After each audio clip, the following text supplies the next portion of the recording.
Welcome back to Coast. Our special guest this hour, L.A. Marzulli, as we talk about, of course, Fatima. Can you imagine what would have happened if people had smartphones during that time period? You know what? It's Joaquin Fernandez and I in the film say exactly that.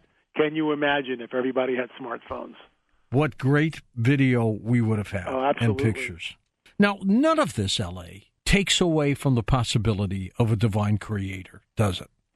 No, I mean, it doesn't. But you see, what we're told in the biblical prophetic narrative is that at the latter days, that the dragon will come with all signs and lying wonders. And if it really was something benevolent, why did cars stop working? Why did the windshields of automobiles shatter? Why did gasoline spontaneously combust? Why did people's skin turn red, have red burns? Why does this strange substance called angel hair fall on the crowd? People were absolutely freaked out. And then one of the photographs shows the crowd, and something is producing rays of light on them. And they're all looking at this, but it's not the sun. The sun is a completely different area when this photograph is taken. You can see it. It's like the light's coming down, and it's only in one area.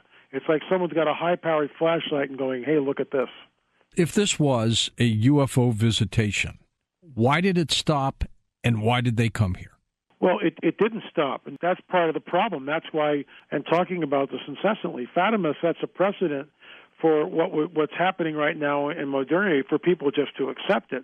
They think it's the miracle of the sun's pulsing, these apparitions are a biblical figure, and I don't think they are that way at all. And I think it meshes into the whole UFO phenomenon. I mean, the two go hand in hand, in my opinion. The UFO sightings are at an all-time high. Cattle mutilations in the Four Corners area through the roof, but you don't hear a peep about it anywhere, and yet it's happening right now. The abduction phenomenon is not going away. Hybrids are supposedly walking amongst us, as Dr. David Jacobs says, and on it goes.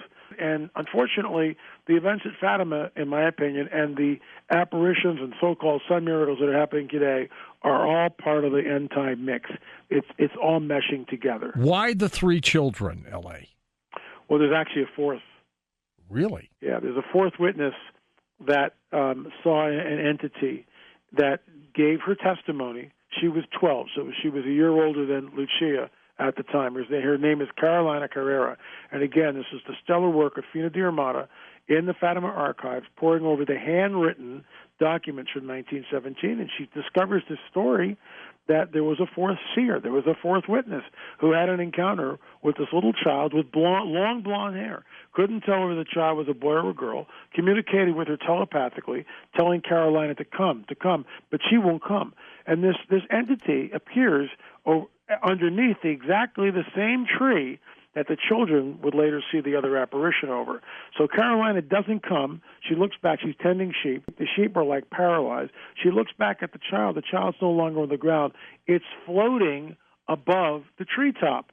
All this is in the handwritten documents, and I'm willing to bet that 99% of the people that may be listening to the show who think they know something of Fatima have never heard this story at all, because everything was just kind of submerged, as it were.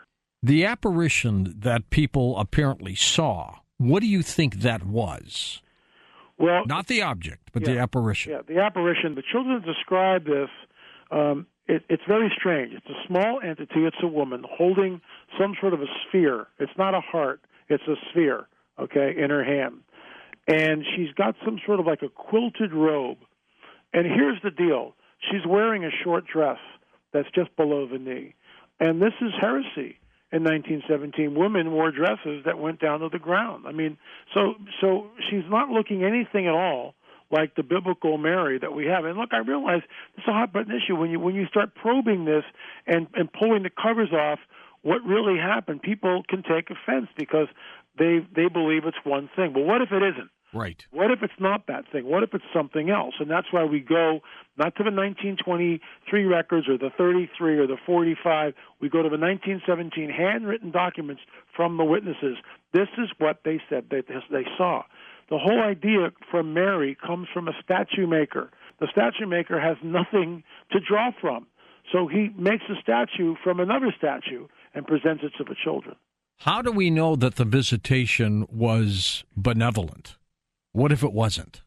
Well, I don't believe it was benevolent. That's why I believe it was a harbinger of deception. I believe this whole thing, when you look at it, what it's done is it's set a precedent, and I find that just incredibly alarming. So anytime anybody sees a sun miracle, it's from God. Well, not so fast, citizen. You don't know that. The dragon is capable of producing these kind of signs. They're amorphous blobs of light. You can say they're Saint Jerome, but you don't know what you're looking at. And no one is challenging the spirit. No one is testing the spirits. No one's rebuking anything. Everyone's in a state of panic, hysteria, and hypersensitivity. It's bizarre. Having known about Fatima since I was a little boy, because I was raised Catholic, I saw the movie and believed in the official narrative.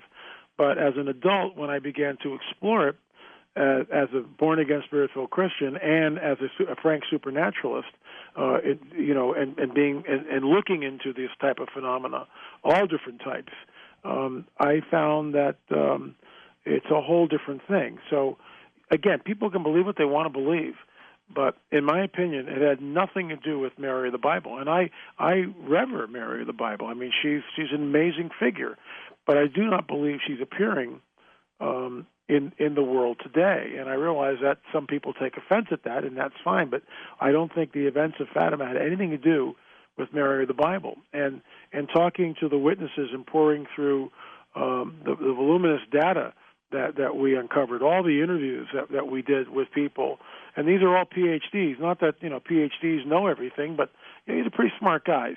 And when you start stacking up the evidence, there's two Fatimas. There's the Fatima that most people know today, and then there's the Fatima of the 1917 handwritten documents. And there's a disparity, a gulf between the two. L.A., do you think the children were in the right place at the right time? No, I think they were in the wrong place at the wrong time. I really do. For them, huh? Yeah, I mean, they were swept up into this thing. And you remember, the fourth witness, the fourth seer, saw the apparition or saw this child with the blonde hair, and blonde hair is just not something indigenous in Portugal. And, this fourth witness was swept up into it, but because she didn't go, and she kept it quiet, she didn't run around like the other three kids and causing this whole thing. Right. I mean, Fatima is extremely complex. And, having spent time at the sanctuary, spent 2 days at the sanctuary, and when we were there, we were really going to go after the fact that the apparition was not Mary. And after I saw the devotion of the people at Fatima, I looked at my wife and I looked at my guide and said, we're taking Mary off the table. We're not even going to address this. And we don't. We don't address it in the film. We never really go after the apparition. Other people do, we don't. So And you back up your theory, don't you? We do. I mean, we just look at what the handwritten documents say. We look at all the evidence, and that's what we present. We drill in on the UFO or the disc-like object over the crowd, and then all the other different phenomena that happen. You're not saying that the Blessed Virgin Mary's not a real entity. You're just saying she wasn't in Portugal at the time. Exactly. You want to elaborate just a little bit more on that, L.A., for him? Yeah, I mean, look, again, it's a hot-button issue, and when you go against the prevailing paradigm, just like, and I'll segue here, I'm working on a film called The Mound Builders, which will talk about the Darwinian paradigm, and we're going to go against that. And the Darwinian paradigm is sacrosanct to both academics and the scientific community. So, but that doesn't mean it's true. It doesn't mean it happens. So it's the same thing with this. Just because people believe in something, in fact, in the beginning of the film, Fatima 1, there's a disclaimer. There's like a caveat, and I say this, and I'll quote it. Millions of people visit the shrine of Fatima every year. Millions of Muslims encircle the Kaaba stone in Mecca. Millions of Hindus celebrate Guru Puja. Millions of Buddhists worship at thousands of temples all over Asia. We're not here to disparage anyone's belief system. See, I think Steve from Seattle thought that you were saying the Blessed Virgin does not exist. No, I'm not saying that at all. No. Prophecy has fascinated me for years, and in this particular case, what do you think the future holds for us? Because you've studied this pretty extensively. Well, again, the prophecies that were written thousands of years ago are coming to pass. I know there's a segment, in one of the breaks about Jerusalem and about Israel and what's going on over there. Yeah. And the prophecies that are there in the biblical prophetic narrative specifically talk about the nation, the Jews, being gathered from the four corners of the earth and reestablished in their ancient homeland, which happened in 1948. And we're now at 70 years, and the capital's been moved to Jerusalem, and the world is looking at this little piece of land. And there's a statement in the narrative, in the biblical narrative, that states Jerusalem will become a stumbling block to the whole world. And here we are. Here we are. Here we are. We are here. It's beginning. I mean, you've thought this for a long time now, haven't you?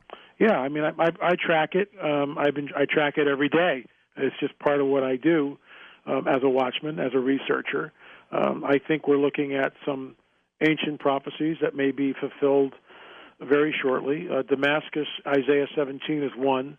Isaiah was a prophet that lived about 2,500 years ago, roughly, and Isaiah 17 is just the 17th chapter. There's nothing mystical about that title at all. It's just an address. And so when I say Isaiah 17, this is the prophet, this is the 17th chapter. He talks about Damascus becoming a ruinous heap. Damascus is the oldest inhabited city on the planet. End of story. And the surrounding area around Damascus has already been reduced to rubble. Oh, it's gone. It's gone. But Damascus still stands. And recently, the Israelis basically are saying, if you allow the Iranians to use Syria as a staging area to attack us, we will destroy Damascus. I mean, I'm not making this up. No, I know that. And that could be the beginning of the apocalypse. L.A., since you've been doing this, and you've really concentrated on this for some time, what was it that first caught your eye with regards to the Fatima story? Well, I mean, the whole miracle of the sun and the fact that somebody must have taken a photograph of it. Yes. I was intrigued by that and started tracking that down. And I mean, I really went after that. I mean, I was calling all over the place. There's one place up in Canada that said, "Oh, we have a photograph of it. We'll call back in a couple of weeks, Mr. Marzulli. We'll be more than happy to send you a copy of it." Yada yada yada. I call back in a couple of weeks. There's nothing there. And the woman that I was speaking to was perplexed at the fact there was. Well, I could have sworn we had something. So when you start digging deeper, it's a managed agenda, and the fact that Jose Machado, who wrote the book, who did the work in the archives with the original glass plates, and Fina de Armada, their program was basically nixed. It was not aired because it was deemed too controversial. Why? Why is truth deemed too controversial? It's just like YouTube and Google censoring what they believe is offensive speech. Well, that's who died and left you, God? Do we have First Amendment rights here or don't we? And so it's a managed agenda, just like, and it gets back into the Tucker Carlson thing. How does Fravor wind up on Tucker Carlson with classified UFO footage? The managed agenda. During this time period, 1917, what kind of frenzy was this, and how long do you think it carried over, L.A.? For weeks, months, years? How long did the people out there talk about this? Oh, it's still going on. I mean, the people, and our guide Francisco said this, that the people made Fatima. The people made it.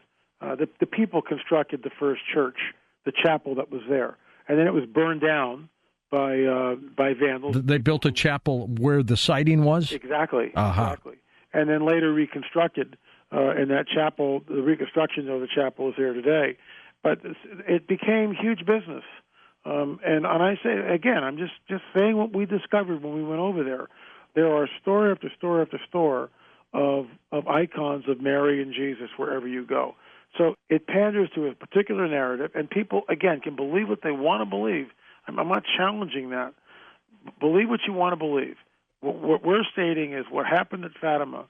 All the evidence, and notice no one's talking about the evidence. No one's challenging the fact of the skin burns, the cars, the windshield. Right. Cars nobody's saying those didn't happen. Challenging the evidence. No, that's true.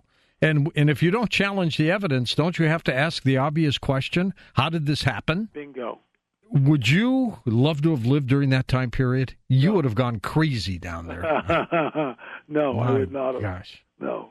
I'm delighted that I get to play in this particular time frame because it's just incredible. L.A., I want to thank you. Keep in touch. You, George. Appreciate it. Thanks for having me on. L.A. Marzulli's website's linked up at coasttocoastam.com. Take a look at the 2 video clips that Lex has posted there. Amazing. And then the picture that we have on the carousel reel of all the people in the crowd looking up at something. Wow, something was going on.